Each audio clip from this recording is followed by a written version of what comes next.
প্রিয় দর্শক, সাজ্জাদ কাদিরের প্রীতি এবং শুভেচ্ছা নিন। এই মুহূর্তে আপনাদের সামনে কথা বলতে এসেছি মার্কিন শুল্ক ঝড়ে বাংলাদেশ কি নাস্তানাবুদ হতে যাচ্ছে, এই প্রসঙ্গটি নিয়ে কথা বলবো।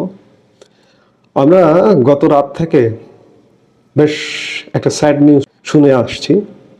মার্কিন যুক্তরাষ্ট্রের প্রেসিডেন্ট ডোনাল্ড ট্রাম্প ইতিমধ্যেই বাংলাদেশের অন্তর্বর্তীকালীন সরকারকে চিঠি দিয়েছে, একটা বাণিজ্যিক চিঠি। বাংলাদেশি কোনো পণ্য মার্কিন যুক্তরাষ্ট্রের বাজারে ঢুকতে হলে সেখানে 35% শুল্ক দিয়ে ঢুকতে হবে। গত এপ্রিলে পৃথিবীর প্রায় সব দেশের উপরে মার্কিন যুক্তরাষ্ট্র একটি শুল্ক ঝড় চাপিয়ে দিয়েছিল, বিভিন্ন দেশের উপরে বাড়তি শুল্ক, সেখানে বাংলাদেশও ছিল। বাংলাদেশের উপরে বাড়তি এক্সিস্টিং যা আছে তার থেকে আরও 37% শুল্ক চাপিয়ে দিয়েছিল। আজকে কয়েক মাস পর 3 মাস সেই শুল্কটা 3 মাস স্থগিত হয়েছিল। স্থগিত হওয়ার কয়েক মাস পরে বাংলাদেশের জন্য 2% কমিয়ে 35% শুল্ক চূড়ান্ত করে একটি চিঠি দেওয়া হয়েছে এবং আগামী 1 আগস্ট থেকে মার্কিন যুক্তরাষ্ট্রের বাজারে বাংলাদেশি যদি কোনো পণ্য ঢোকে, মার্কিন যারা আমদানিকারক আছেন তাদের বাংলাদেশি পণ্যের ক্ষেত্রে 35% শুল্ক দিয়ে তাদের আমদানি করতে হবে। এটি বাংলাদেশের বিশেষ করে রপ্তানি বাণিজ্য, পোশাক শিল্প, বাংলাদেশের প্রধান রপ্তানি পণ্য পোশাক শিল্পের জন্য একটা বড় ধরনের আঘাত। হ্যাঁ, হয়তো অনেকে বলবেন যে মার্কিন যুক্তরাষ্ট্র শুধু বাংলাদেশের উপরেই শুল্ক আরোপ করেনি, সারা পৃথিবীর উপরেই শুল্ক আরোপ করেছে, মানলাম।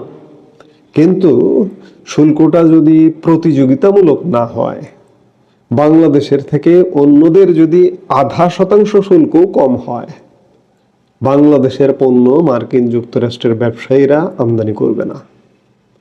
বাংলাদেশ মার্কিন যুক্তরাষ্ট্রে সবচেয়ে বেশি পণ্য রপ্তানি করে, প্রধান গন্তব্য হচ্ছে মার্কিন যুক্তরাষ্ট্র। মার্কিন যুক্তরাষ্ট্রে গড়ে আমরা প্রায় $8 বিলিয়ন মতো পণ্য রপ্তানি করি। আমাদের টোটাল সদ্য সমাপ্ত অর্থ বছরে টোটাল আমরা পণ্য রপ্তানি করেছি বিদেশে $48 বিলিয়ন মতো। সেখানে $8 বিলিয়ন বাধাগ্রস্ত হবে। ইতিমধ্যে আপনারা জানেন যে আমাদের প্রতিবেশী দেশ ভারতে আমরা $2 বিলিয়ন পণ্য রপ্তানি করতাম। সেটি স্থলবন্দর দিয়ে পণ্য রপ্তানি, আমাদের পণ্য রপ্তানির সুবিধা বন্ধ হবার কারণে সেটি এক প্রকার বন্ধ হয়ে যাবার উপক্রম। আজকে মার্কিন যুক্তরাষ্ট্রের সাথে এত দিন দরবার কথাবার্তা, এমনকি আমরা নাকি মার্কিন যুক্তরাষ্ট্রের ডক্টর ইউনূস নাকি মার্কিন যুক্তরাষ্ট্রের স্বার্থ সংরক্ষণের সরকার, এত কিছুর পরেও বাংলাদেশকে তো শুল্কমুক্ত সুবিধা দেওয়া উচিত ছিল, কিন্তু কিসের কি? কিছুই হলো না। মার্কিন যুক্তরাষ্ট্রের স্বার্থ হাসিল করতে পারছে না ডক্টর ইউনূস, জনবিরোধী, দেশ বিরোধী, যার দরুন মার্কিন যুক্তরাষ্ট্র ডক্টর ইউনূসকে এখন ভালোভাবে দেখছে না। তো সেই জায়গায় আমাদের 35% শুল্ক আরোপ করলো। গত এপ্রিলে যে শুল্কগুলো আরোপ করেছিল বিভিন্ন দেশের উপরে, সেখানেও প্রতিযোগীদের থেকে আমাদের শুল্কটা বেশি ছিল। ধরুন, আমাদের প্রধান প্রতিযোগী যদি হয়ে থাকে চীন, ভিয়েতনাম পোশাক শিল্পের ক্ষেত্রে, চীন ভিয়েতনামের যদি বেশি হয়, ভারতের জন্য যদি কম হয়, পাকিস্তানের জন্য যদি কম হয়, বা অন্য কোনো আশপাশের দেশের জন্য যদি আমাদের থেকে শুল্ক কম হয়, তাহলে মার্কিন ব্যবসায়ীরা সে দেশ থেকে পণ্য আমদানি করবে। এখন যদি চীন ভিয়েতনাম হয়, চীন ভিয়েতনামও পিছিয়ে পড়বে, বাংলাদেশও পিছিয়ে পড়বে। পাকিস্তানকে সুবিধা দিলে পাকিস্তান এগিয়ে যাবে, ভারতকে সুবিধা দিলে ভারত এগিয়ে যাবে। অর্থাৎ আমরা একটা ভয়ানক সংকটের মধ্যে পড়ে গেলাম। আমাদের গার্মেন্টস শিল্প এমনি গত 11 মাসে প্রায় বন্ধের উপক্রম। বহু শিল্প প্রতিষ্ঠান, টেক্সটাইল, গার্মেন্ট শুধু নয়, আরো অন্যান্য প্রতিষ্ঠান বন্ধ হয়ে গেছে।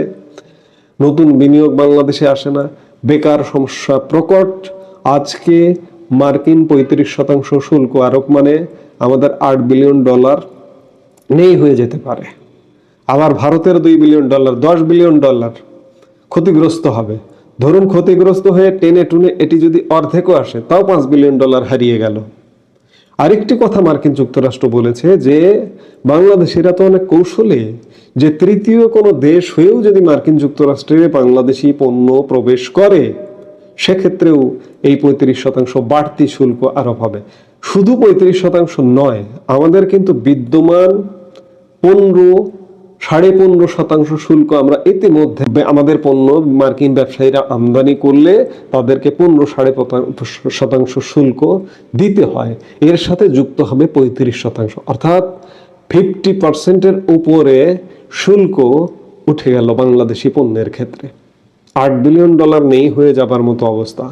এছাড়া ইউরোপের দেশগুলোতে আমরা একটা বড় অংশ পণ্য রপ্তানি করি। ইউরোপের দেশগুলো থেকেও যদি এইভাবে নিয়ন্ত্রণ আরোপ আসা শুরু হয়, তাহলে বাংলাদেশের অর্থনীতি কোথায় যাবে একবার চিন্তা করেছেন? আমাদের রপ্তানি নির্ভর অর্থনীতি, আমাদের যে রিজার্ভ, এই যে রিজার্ভের এত গল্প বড়ায়, রিজার্ভ ফুলে ফেপে দেখানো হয় বর্তমানে গত 11 মাস যাবত, যে রিজার্ভ শুধু বাড়ছে। আসলে কিসের বাড়া কিসের কে? আসল সত্য হচ্ছে বাড়ছে না।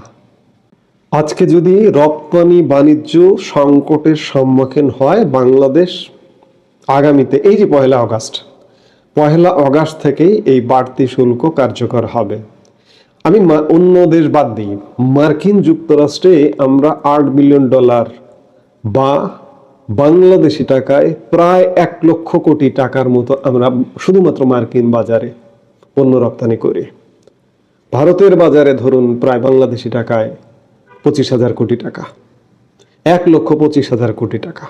শুধু মার্কিন বাজারের কথাই যদি বলেন, তাহলে সেটি দাঁড়ায়, আমার বাজেটের কথা একবার চিন্তা করুন। আমার যে টোটাল বাজেট, বাংলাদেশের আর্থিক বাজেট 8 লক্ষ কোটি টাকা।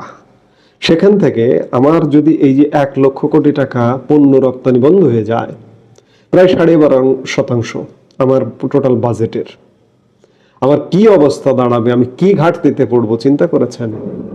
মার্কিন যুক্তরাষ্ট্রে পণ্য রপ্তানি ঘাটতি, ভারতে পণ্য রপ্তানি ঘাটতি, ইউরোপীয় ইউনিয়নভুক্ত দেশগুলোতে যদি পণ্য রপ্তানি ঘাটতি হয়, আমার অর্থনীতির 12টা বেজে 14টা বাজতে সময় লাগবে না।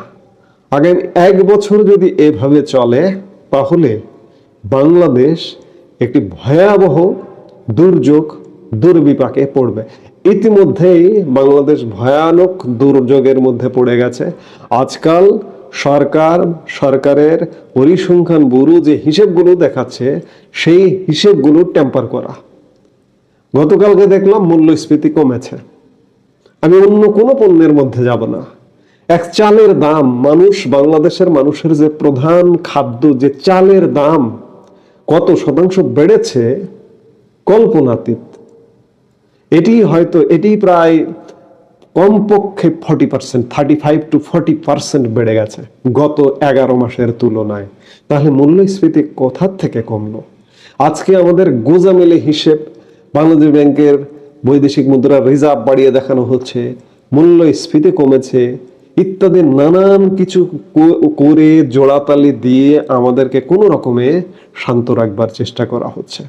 আজকে বেকার সমস্যা বাড়বার কারণে, নতুন কর্মসংস্থান সৃষ্টি না হওয়ার কারণে, আজকে শিল্প প্রতিষ্ঠান বন্ধ হয়ে যাবার কারণে ইতিমধ্যেই সামাজিক বিশৃঙ্খলা শুরু হয়ে গেছে।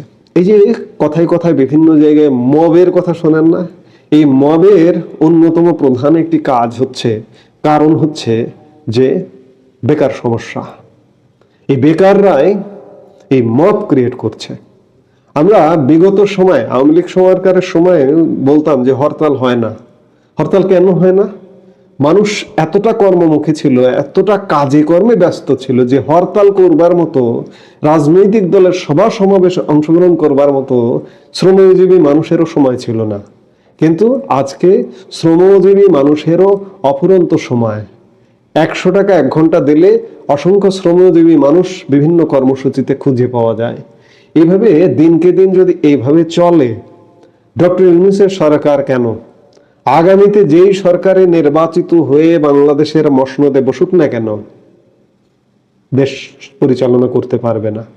আমরা বিগত 16 বছরের অনেক নেগেটিভ কথা বলা হয়, কিন্তু 16 বছর এই বাংলাদেশের মানুষ আমরা বুঝতে পারিনি বাংলাদেশ আসলে খুব সুন্দরভাবে চলে গেছে, নতুন নতুন স্বপ্নের মধ্য দিয়ে চলে গেছে।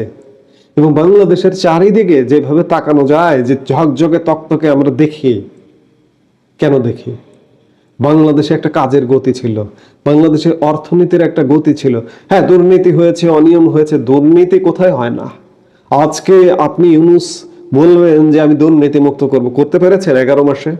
কিংবা আগামীতে আওয়ামী লীগের পরিবর্তে অন্য কেউ সরকারে আসবে, দুর্নীতি মুক্ত বাংলাদেশ উপহার দেবে?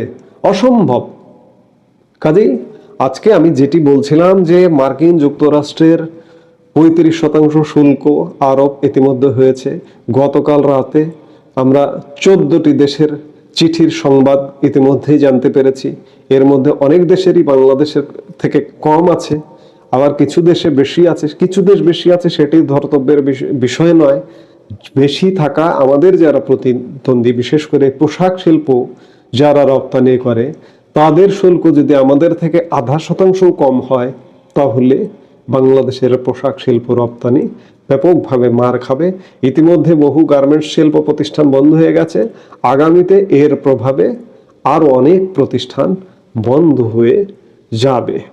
এবং সরকার এখনো পর্যন্ত আশা দিচ্ছে যে আগামীকাল সর্বশেষ বাণিজ্য উপদেষ্টা মার্কিন যুক্তরাষ্ট্রে অবস্থান করছেন, জাতীয় নিরাপত্তা উপদেষ্টা মার্কিন যুক্তরাষ্ট্রে অবস্থান করছেন, বাণিজ্য সচিব মার্কিন যুক্তরাষ্ট্রে যাচ্ছেন। লাভ হবে না। ইতিমধ্যে চিঠি ইস্যু হয়ে গেছে, এই চিঠি পরিবর্তন করবেন, সরকার আশা দিচ্ছেন, লাভ হবে না। অর্থাৎ বাংলাদেশ আগামীতে বাণিজ্যিকভাবে একটা ভয়ঙ্কর ক্ষতির সম্মুখীন হতে যাচ্ছে বলে এখন পর্যন্ত প্রতীয়মান হচ্ছে। এখন দেখার বিষয় যে আগামী 1 আগস্ট থেকে এটি কার্যকর হচ্ছে, সে পর্যন্ত কি ঘটে। এই মুহূর্তে এ পর্যন্ত। সবাই ভালো থাকুন, সুস্থ থাকুন।